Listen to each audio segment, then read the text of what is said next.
Hello, grimy gladiators. Are you ready to get dirty with some Here Be Monsters based design? Hundreds of new subscribers to the channel. Thank you, San7, for sharing my video. I do want to mention to the new subscribers, I do not churn videos. I do not release videos really fast and rapidly. Instead, I spend a lot of time on one video. Sometimes I have 60, 120 minutes worth of footage that I edit down to 10, add graphics. Anyhow, back to this base. I've really had a couple of archetypal base designs. A lot of people are using Double Diamond here. It's a great base for challenges A through C. Any level of base. I use it on a newbie, Smurf account. I use it on like 3-4 accounts. It's a good, awesome base. If troops come in from the north, they hit on those mana mills, aggro down to the army camps. This allows your army camps time to attack them as they're hitting them, the mana mills there. Then they'll take out and hit those mines. Your troops will keep hitting your other army camp, because you see there's in pairs. We'll hit them and they'll come in. Troops come from the south in Here Be Monsters, 4 towers, 5 heroes, and it's a just nightmare. The second base I came out with is the GodFuzzy, as I'm calling this. This is the GodFuzzy. I'm going to talk a lot more about this base later, but this is a base I've been using for Challenge D. Double Diamond, dirty Double Diamond of Distaggio wasn't working for me on D. This base is flawless.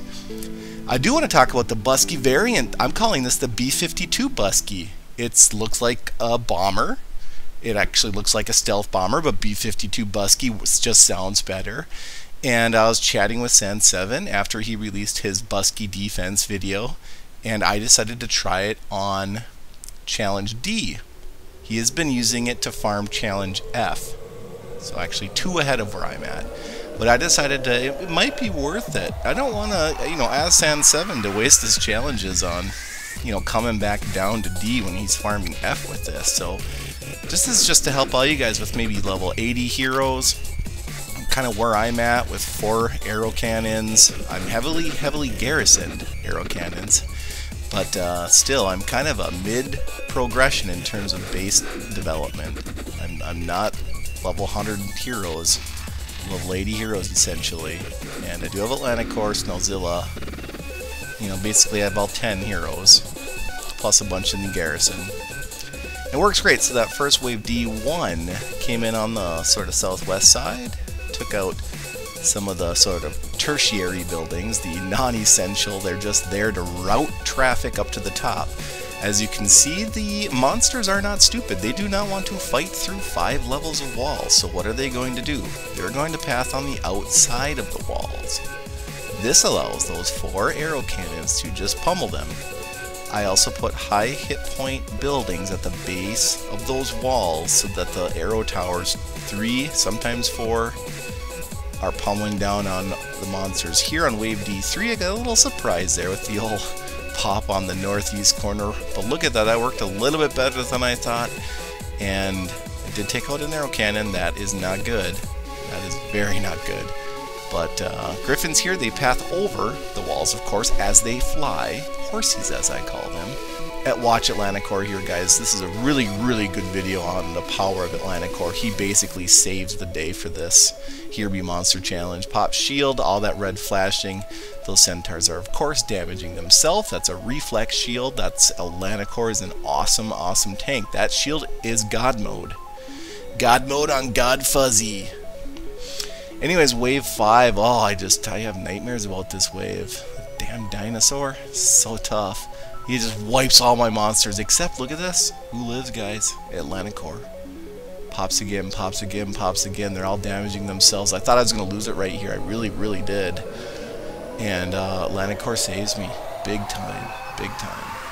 And he actually lives to see another day. I won that one. Got a lot of gold, but hey, that's alright. Now I want to focus on the GodFuzzy. This is really my pinnacle design. I've recently modified it from the last video. It's got these little wings out there. See the 2 little mana mills up top and the 2 gold mines at the bottom? This is a double confusion base. So a confusion base is when you intentionally force the monsters to path a certain way. That is advantageous to you. So if they ever pretty much pop anywhere, they always follow a path. So they'll always follow up on that curve, or they'll follow down, and you'll see it. It's best just to watch this challenge here. All these challenges in this video are run at 2x video speed too. That's why everything's moving a little faster than normal. And look at what the this is a perfect example of the confusion curve. So you just see how they're pathing up there? They're just pathing right by 2 arrow towers. And my modified design has 2 spaces between the buildings on that first wall on the sort of the northwest and southeast side. That spacing, it's super important. What was getting me before with this base design and why I went to B52 Busky is because my heroes kept jumping over the wall. I wish I had a whole nother level of walls there in between the buildings and the first wall that you see. See, for this example right here on wave D2, if I had a third layer of wall, but yeah, I only had like a level 12 or 13 town hall, so I don't have that many walls. I can't do that, so I have to hope that this works, and this is the way that works best for me on challenge D. I can now farm D. I was farming C. Look at this double, 2 waves right at that center spot. You would just think I'd be a goner, but I'm okay. Another recent change I made is I swapped out Pumpkin Duke. Oh, Pumpkin Duke, I love you so much for raiding and just in general. He's just so awesome, making everyone better. But Snowzilla was better for me at the base. You see him right there at the base. Now here's the confusion curve on the south.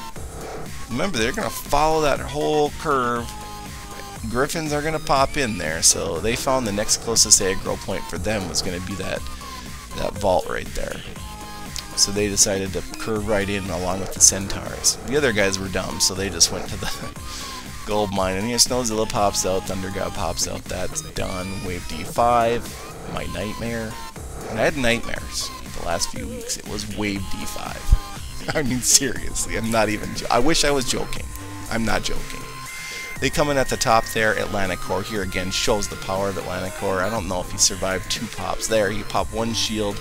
Then they come in. Spirit Mages hitting. Snowzilla comes in from the south. Really good AE effect there with the snowballs. And then he just takes out the dinosaur. I got all 4 arrow towers. Lost all the heroes. But it's never a clean kill, but it's always a kill. So I'm pretty happy with it. I'm going to just zip through all of my stuff here. I mean, I really don't have high level buildings, so I got level 10s and 11s really. My vaults and are level pretty high, like 13 or 14, but I mean not as high as sort of the average high level Castle Clash Gladiator. You know, look at this, Mana Mills are even level 8. I'm spending gold on other things, namely arrow towers. So they're level 6 arrow towers. Next upgrade costs 900,000 each, so my walls are 8 and 9. I do not have a single level 10 wall. Again, I just, millions and millions of gold to upgrade those. I am going to try to complete that inner ring at level 9, however. Like I said, here's the Town Hall, level 14 upgrading to 15, Relic Hall 13. The vaults are 15 and the 4 arrow towers are 6. And I'm going through these buildings. I got a lot of people asking me in game about showing my building levels, and there's not much to show off except my dirty. Join dirty. Come on, guys, 20 slots left. Maybe 15. And you see the heroes there. Yeah, I swapped in Snowzilla there at the base. I had Thunder God down there, but he kept jumping out and getting just annihilated. And so I put Snowzilla in there. That also has a self-destruct on him. Snowzilla does. And everyone else has revitalized. This is essentially my arena team. And it's not good for Here Be Monsters, and it's not good for raiding, except on Pumpkin Duke, which I don't even have out.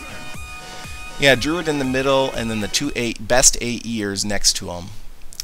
Anyways, hope you enjoyed the video, and if you're dirty enough, join me in my guild dirty. Dirty up.